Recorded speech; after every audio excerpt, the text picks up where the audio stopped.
Yo, imagine this. Every single time you go to mow your lawn, your gas can is almost empty. Somebody's creeping into your backyard like it's their own damn gas station.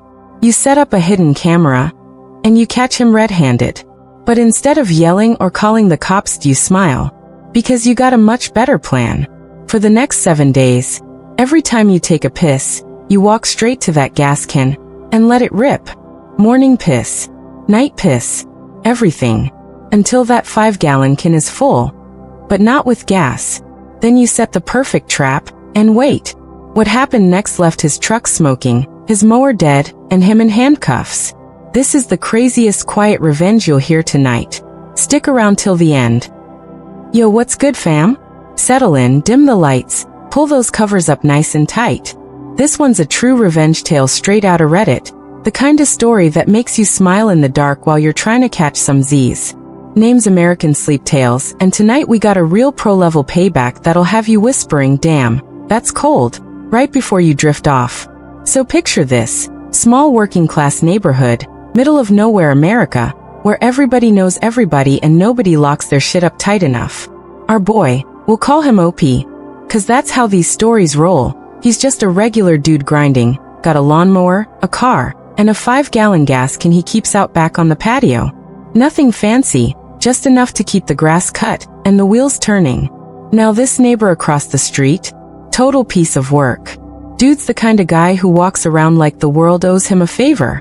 Him, his wife, and some dude who might be his son-in-law, they've been pulling little shady moves around the block for a minute. Stealing tools, flipping stolen crap out of town, you know the type. But Opie didn't know all that yet. All he knew was every damn time he went to mow the lawn, that gas can was damn near empty. Like he'd fill it up, come back a couple days later, and it's sitting there with maybe a quart left. His mower only holds like a quart tank. Bro was like, either I'm losing my mind or somebody's got sticky fingers. Back then, this was before every porch had a Ring camera for $50. No cheap security, no nothing. So Opie gets clever. He rigs up an old laptop webcam with some free motion detection software, points it at the backyard, and just waits. First time he leaves the house for more than 10 minutes? Boom. Camera catches this fool creeping through the side gate like he owns the place, grabs the gas can, pours it into his own car and his mower, then casually strolls back and puts the empty can right where he found it. Caught red-handed, no cap. Opie's blood is boiling, but he don't say nothing. Nah, he plays it smart. For the next whole week, every single time he gotta take a leak, and I mean every single time, he walks straight to that gas can and lets it rip. Straight piss, bro, morning piss, afternoon piss, middle of the night piss. By the end of the week that 5-gallon can is damn near full. But not with gas. It's got that sharp ammonia smell mixed in, but if you don't sniff too close it still kinda passes for old gas. He even gives it a little swirl, so it don't look too suspicious. Then he sets the trap. Makes a big show in the driveway, packing bags, checking the oil in his car, yelling to his girl like, babe, I'm gone for a week, make sure the house is locked. He knows the neighbor's watching from across the street. Dude's always out there pretending to water plants that ain't even thirsty. Opie leaves the can right on the patio like always, hops in his car, and pulls off. But here's the beautiful part. He only drives around the block and parks a couple streets over. Sits there for an hour, sipping coffee, grinning like a madman. Comes back home acting all frustrated. Car trouble, damn thing died on me. Walks in the house like nothing happened. Not even 20 minutes later he hears it. That neighbor is out in his own yard yanking the pull cord on his lawnmower, like he's trying to start a chainsaw fight. Dude's turning bright red, sweating, cursing up a storm. What the hell is wrong with this piece of junk? The mower's coughing, sputtering, smoking a little. Finally it dies completely. Neighbor kicks it, spits, then storms inside.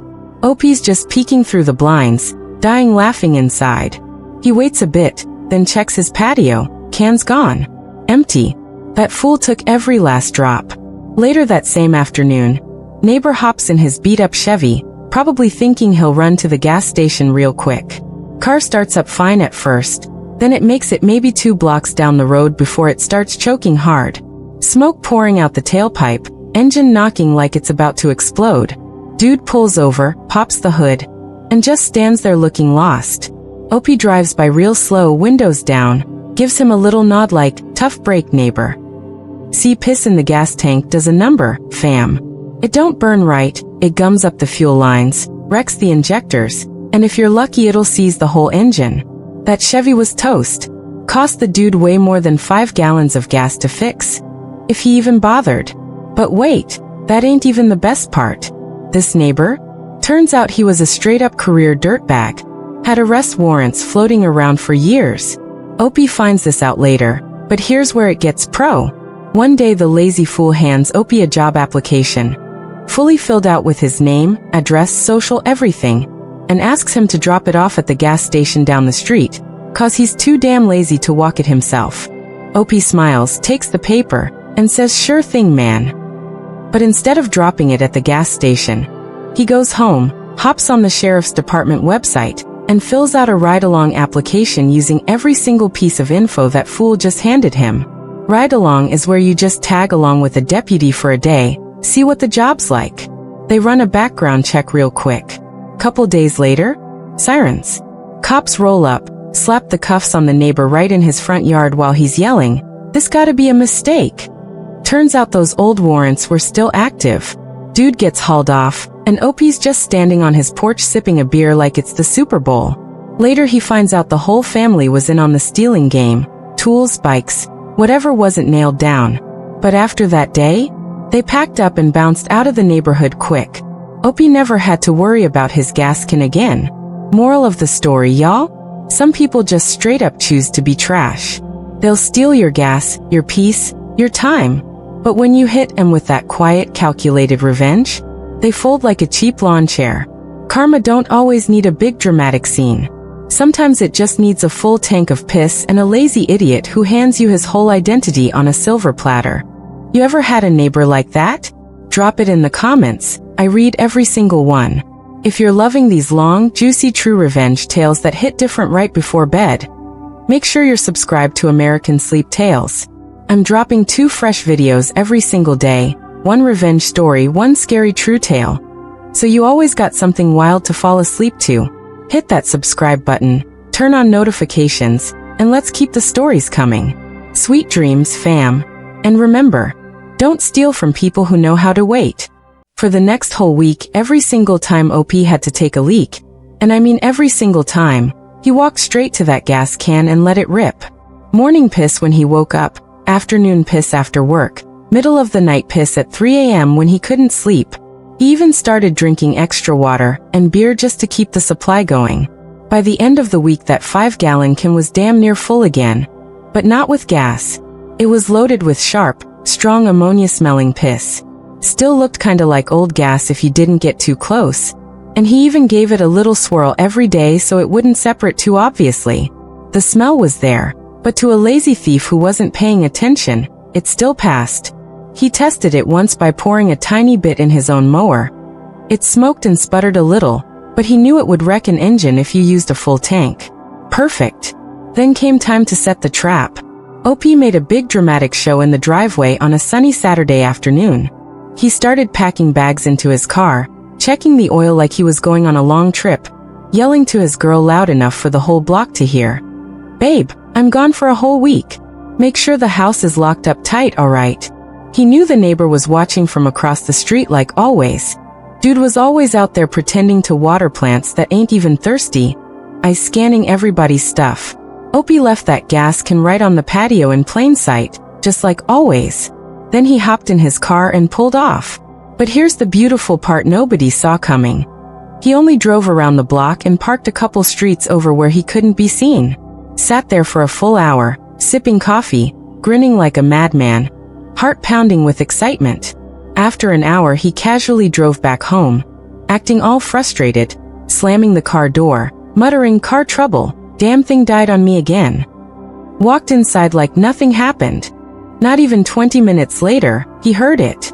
That familiar sound of a lawnmower pull cord being yanked hard.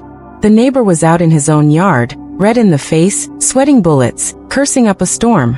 What the hell is wrong with this piece of junk? The mower coughed, sputtered, started smoking a little, then died completely with a sad wheeze. Neighbor kicked it a few times, spat on the ground, then stormed back inside, slamming his screen door. Opie was peeking through the blinds the whole time, trying not to laugh out loud. He waited a bit, then checked his patio. The can was gone. Empty. That fool had taken every last drop without even thinking twice. Later that same afternoon, the neighbor hopped in his beat-up old Chevy, probably thinking he'd just run down to the gas station real quick and fill up. Car started fine at first, but it only made it maybe 2 blocks before it started choking hard. Thick smoke poured out the tailpipe, engine knocking like it was about to explode any second. Dude pulled over on the side of the road, popped the hood, and just stood there looking completely lost and pissed off. Opie drove by real slow a few minutes later, windows down, gave him a little nod and a small smile like tough break neighbor. Inside he was dying laughing. See, piss in a gas tank does a nasty number, fam. It doesn't burn right at all. It gums up the fuel lines, wrecks the injectors, corrodes parts, and if you're unlucky it can seize the whole engine. That Chevy was basically toast. Fixing it would have cost the dude way more than 5 gallons of gas, if he even bothered to fix it. But wait, that still ain't even the best part of the whole story. Turns out this neighbor was a straight-up career dirtbag with a long rap sheet. He had old arrest warrants floating around for years that he thought nobody knew about. Opie found this out later, but here's where it gets next level pro. One random day, the lazy fool walked over and handed Opie a fully filled out job application. Name, address, social security number, date of birth, everything, and asked him real nice, "Hey man, can you drop this off at the gas station down the street? I'm too damn tired to walk over there myself." Opie smiled real polite and said, "Sure thing, neighbor. No problem at all." But instead of dropping it at the gas station, he went straight home, sat down at his computer, and used every single piece of that information to fill out a ride-along application with the local sheriff's department. You know, the thing where civilians can tag along with a deputy for a day to see what the job's like. They run a quick background check as part of it. Couple days later, sirens blaring down the street. 2 cop cars roll up right in front of the neighbor's house. They slap the cuffs on him in his own front yard while he's yelling, "This gotta be some kind of mistake." Turns out those old warrants were still very active. Dude got hauled off in the back of the cruiser, looking shocked as hell. Opie just stood on his own porch, sipping a cold beer, watching the whole show like it was the Super Bowl finale. Best entertainment he'd had in years. Later he found out the whole family was in on the stealing game. Tools, bikes, gas, whatever wasn't nailed down. But after that day, they packed up their crap in a hurry and bounced out of the neighborhood quick. Opie never had to worry about his gas can, his tools, or his peace again. And that's how a simple gas can turn into the most satisfying revenge I've ever heard. If you enjoyed this wild true story and want more, make sure you're subscribed to American Sleep Tales. I drop 2 fresh videos every single day, 1 revenge story and 1 true scary tale. Perfect for falling asleep to. Hit that subscribe button right now, turn on the bell for notifications, and drop a like if you want more stories like this. Sweet dreams, fam. And remember, never steal from someone who knows how to wait. See you in the next one.